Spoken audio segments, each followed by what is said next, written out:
Design is essentially objects, tools. It's what makes us human. It's building the environment around us and then constantly improving that. The more connected we get through events like Dubai Design Week, we're able to see designers from different parts of the Arab world that you never would have had access to before. The great things about Dubai Design Week is it blurs the lines between regional, local, and international designers. Dubai is the perfect location to showcase the creative industries of the region. We're geographically and culturally at the apex of the region, so it makes absolute sense that we are the hub for design in the Middle East.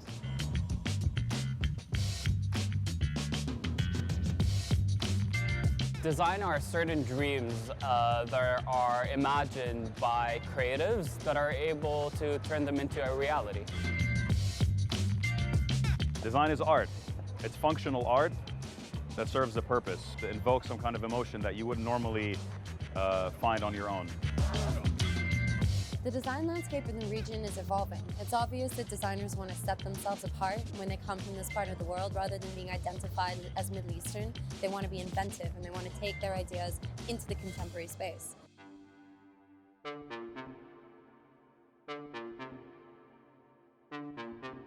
My name is Ghassan and I'm guest curator for Dubai Design Week. I'm presenting an exhibition called Madar.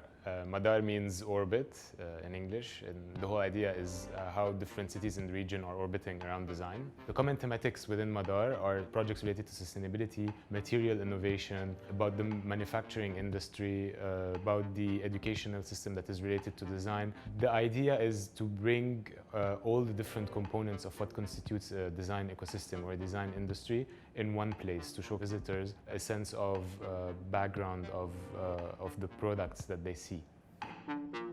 For example, projects related to the relationship between the designer and the craftsman. There's Dima Suji who's presenting this glass-blowing collection that's made in Palestine with the idea of questioning how can the designers support the artisanship sector or the craftsmanship sector by modernizing designs that are relevant and could be sold.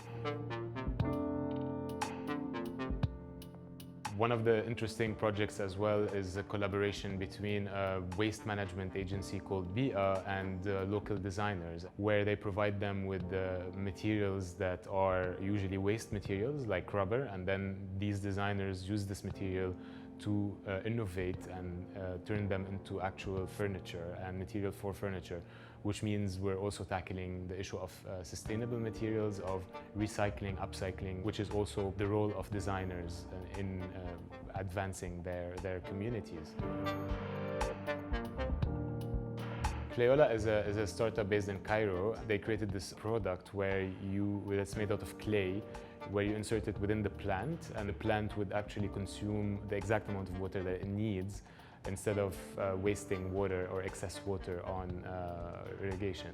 This is exactly to showcase how designers can interfere in different problematics and then offer solutions for them using their design methodologies and design approaches. What is an important part of the exhibition as well is the research component. I tried to gather a lot of research material that has been done on the creative industries in the region from different sources, creating a narrative about what opportunities they had in terms of finding solutions for struggling sectors, such as wood manufacturing sectors, or also trying to empower women entrepreneurship in the design industry as well, and what are the ways we can do that. I think it might seem that we're a little bit far from establishing a big creative industry, but I think we're on the right track, and what's happening right now is healthy, it's quite healthy. First of all, on one hand, we see that there is more governmental and public support to everything that is supporting the infrastructures of the creative industries, but also we are seeing private institutions and organizations that are understanding the importance of supporting designers and design startups and talent. And also we are seeing a lot of designers that are leading their own personal initiatives and starting their own projects. There's clearly a movement in the design industries in the regions and the creative industries, and this is clear with a lot of the projects and the innovations that we're seeing. I really encourage creatives and designers when designing to listen a little bit to their surrounding, to their direct environment, to source the answers from their direct environments and try to cater their designs to these immediate problems that are around them. And I'm really looking forward to seeing a sustainable growth of creativity in the region.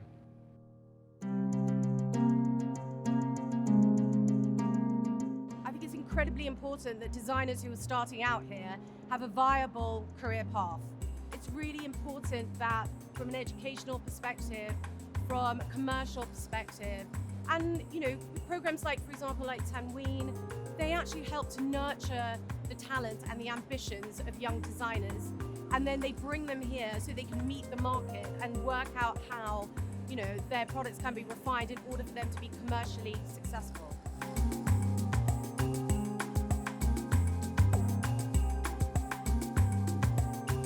The biggest challenges is when you're building this new community, there's always some roadblocks that you'll face, but there's nothing that would ever stop a creative from producing what they love or what they believe in.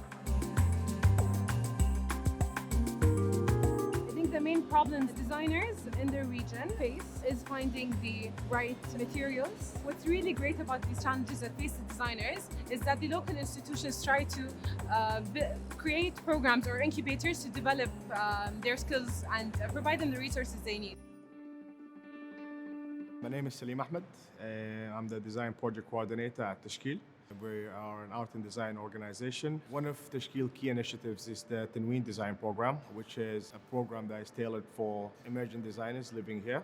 The Tanween Design Program selects 3 to 4 designers every year. We work with these designers in developing a concept of what it means to be developing a concept for a product line. The selected Tanween designers, they make furniture pieces and lighting fixtures. They're inspired by their environment that they live in, and they all locally produced as well. And those pieces that they end up producing is retailed through Tashkil. This year, the 2 candidates that really stood out for us, it was Abdullah Al-Mulla and Yara Habib. What really stood out for us as a selection committee is Yara's attention to detail, how sharp everything and how crisp everything was that she produced. My name is Yara Habib. I'm a Lebanese-Canadian designer, and I'm here today to exhibit my Kata room divider. My inspiration comes from the tent dividers found in Bedouin tents. In those tents, Bedouin used to gather, discuss, and take important decisions. Those tent dividers are witness of all the meetings and discussion that led to the opening up of the UAE and their tolerance aspect. All the patterns that you find in my screen and the shapes are derived from the tent divider. So when I was looking through the history and culture of the UAE, I was drawn to Sadu weaving, and I researched it, and this is how I linked it to tolerance. That's another aspect that I like of the country. So that's why I came up with the idea of doing a room divider that has pieces that rotate and move. And therefore, I'm conveying the idea that in the UAE you have boundaries that people respect, and therefore you can open up or conceal, have more privacy. Tanween was a perfect opportunity because I'm transitioning from graphic design to product design. The challenge I faced was to find the right team to work on all the details of the screen. The screen has 400 pieces, so there was a lot of time poured into it, so I needed to find a team that had the skills and also the time to invest in it, which I luckily did at the end. With Abdullah Al-Mulla, is what really stood out is from his application before we even invite him for an interview. We were pleasantly surprised that there was much more to Abdullah than what he put forth in his portfolio. He's very process-driven in terms of trial and error. He works a lot with experimental materials. That's something we're trying to enhance in the program to kind of push the experimentation even further to help better his outcome as well. Hello, my name is Abdullah. I'm an architect and I'm a participant of the Tanween program here with Tashkil. For my piece, I was intrigued by how the introduction of drone cameras started to let us see the UAE landscape in a different dimension. And I specifically dug into the sand dunes and how they create different patterns. I started to study how are these patterns formed, and they're basically wind over time. I took the essence of what the sand dune formation mean and turned it into the timepiece. So I was intrigued by the idea of how sand dunes are telling us time in a different way, kind of. So I called my product Traces of Time. As you can see, we have 6 profiles and the light goes through them to tell time. Where the 2 colors contrast is where the time is positioned. Tanween was a great program. Getting into product design with Tanween helped me to get a formal mentorship about product design, the development of it, and giving the freedom of researching your own brief, come up with a great outcome that represents the UAE culture in a very beautiful product. I think as designers in this region, we have the responsibility to educate the users around us of what design is, what is the importance of design, and how does it affect our daily lives. This fair is a great way of showcasing all the designers and what they can do and what are they capable of. So it's a great opportunity. The works of Yara and Abdullah in a fair like this has definitely established them as global designers and no longer just regional designers. And this is the mission of the Tanween program as well. It's a stepping stone. It's a platform for these emerging designers to go from local to global.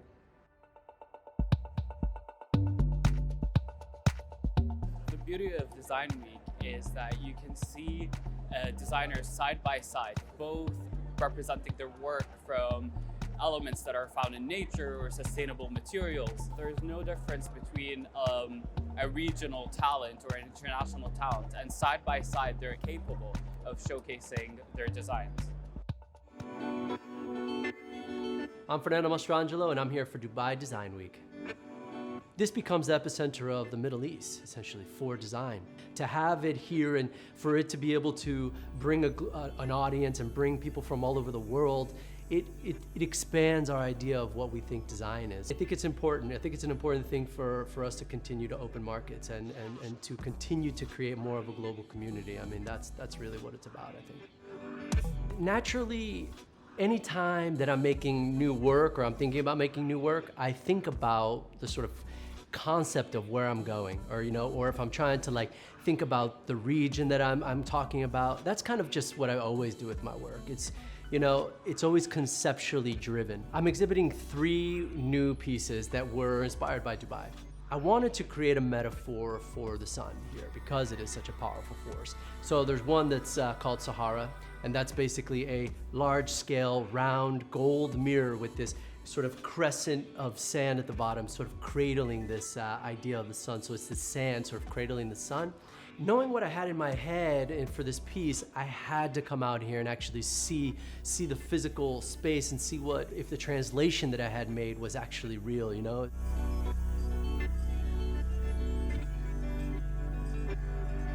Never seen anything like this.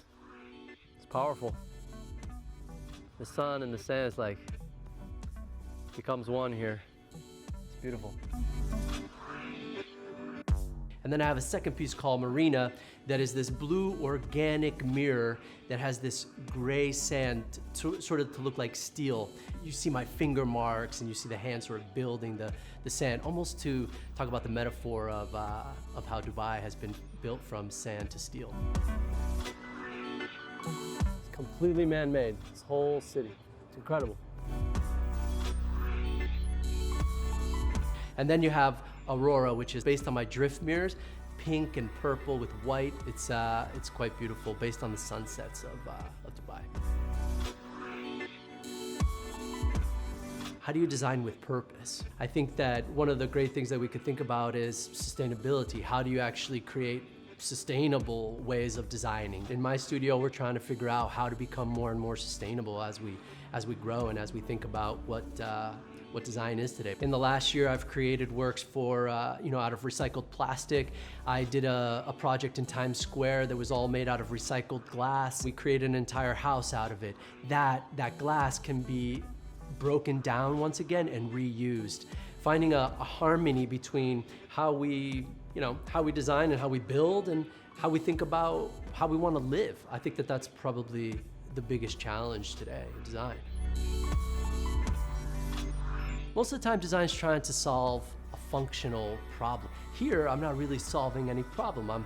I'm sort of using the language of design to express something, but it still functions. I think that living with objects that have a narrative to them I think there's some power in that, right?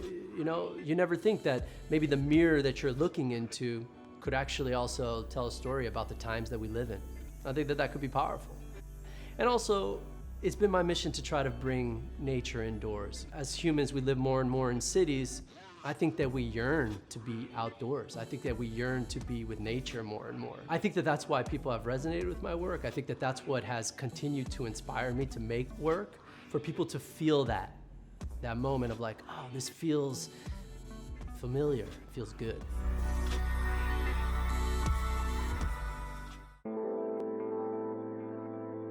Design is an attempt, a methodology, a science, and a creativity endeavor to try to make the surroundings a better, more friendly, and more engaging environment.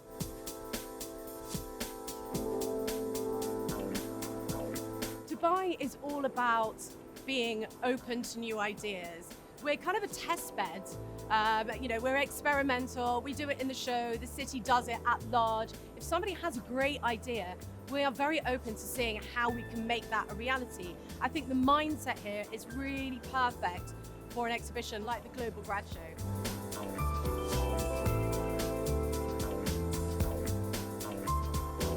Design now is about solving the world's socio-economic problems. GGS is giving a platform, a visible platform, to those fledgling designers to showcase their innovations, and then allowing them the opportunity to connect with industry that can help take those innovations from ideas into reality. Tanween and the Global Grad Show, they give opportunities for people that might not have these opportunities back in their home country. So they come to Dubai, they could open up years of work in the process, which is incredible. You can't really get that anywhere else in the region.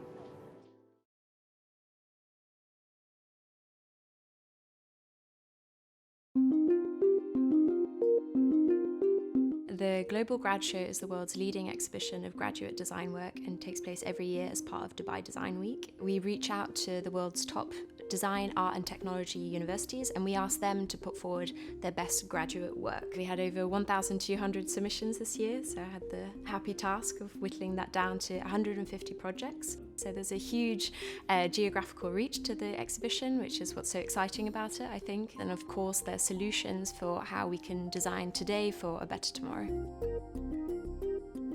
As a curator based in London, all of a sudden I'm confronted with all of this work from students really the world over. And as designers, each of their projects is addressing a specific solution to a specific problem, which I quite frankly didn't realize was a problem.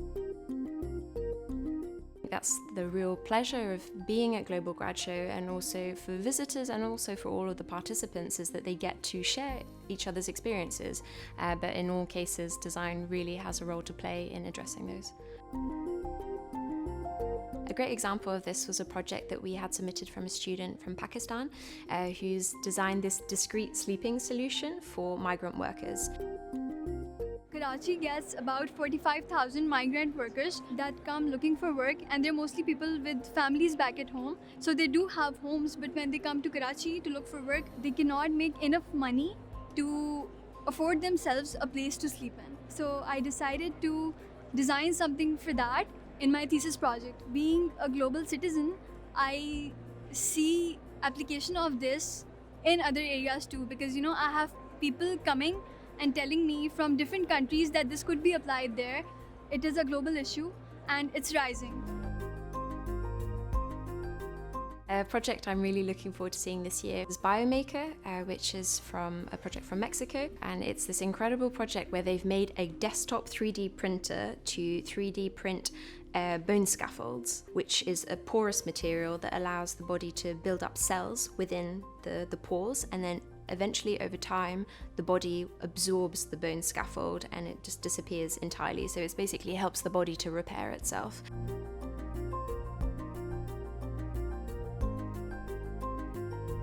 It's an amazing experience to be here in Global Grad Show, because I can see a lot of works, a lot of minds, a lot of people with incredible projects. Have you ever seen science fiction movies when the scientists are rebuilding an arm or leg with a machine?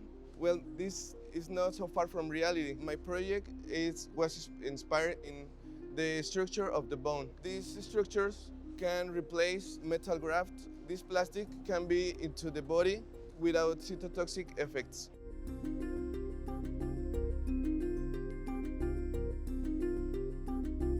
There are a lot of projects in the exhibition that address health for women specifically. A great example is called Over from the United Kingdom. It's a student from the Royal College of Art who has made a graphic campaign to help young women self-diagnose for polycystic ovary syndrome.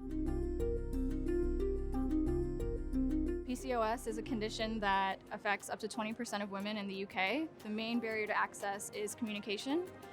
So I brought something that kind of incorporates service design as well as packaging design and branding that young women will get to kind of address how they can be screened in the future. The importance of bringing this project to Global Grad Show is that it gets to live on this platform of healthcare innovation, technology, sustainability with a plethora of different cultures, because it helps me understand how to innovate at a global scale, but also learn from my peers around the world and see how things are being done elsewhere.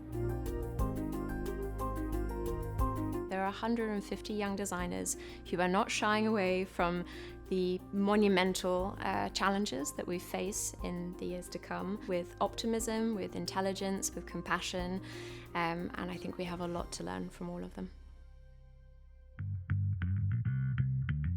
Compared to design all over the world, we are in our infancy. The potential is still huge. We're growing, we're evolving, we're increasingly becoming more relevant to buyers and consumers.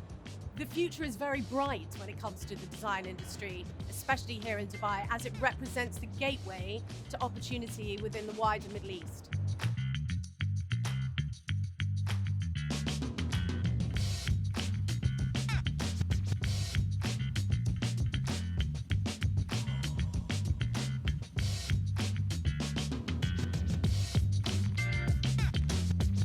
I would say it's become easier for designers to find their voices and find their markets.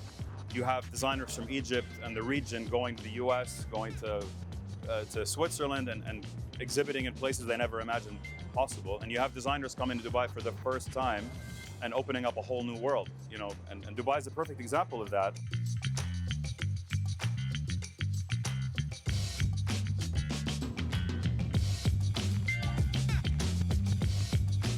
What is happening is we're building an ecosystem that is keeping the talent here and making them want to stay. It's about really establishing and sustaining the livelihoods of the people from this region. I think that's what I'm really excited about. And in 5 years of having been seeing this, I know that it's happening and I know it's going to carry on from here. For more on design in Dubai, go to bbc.com/culture.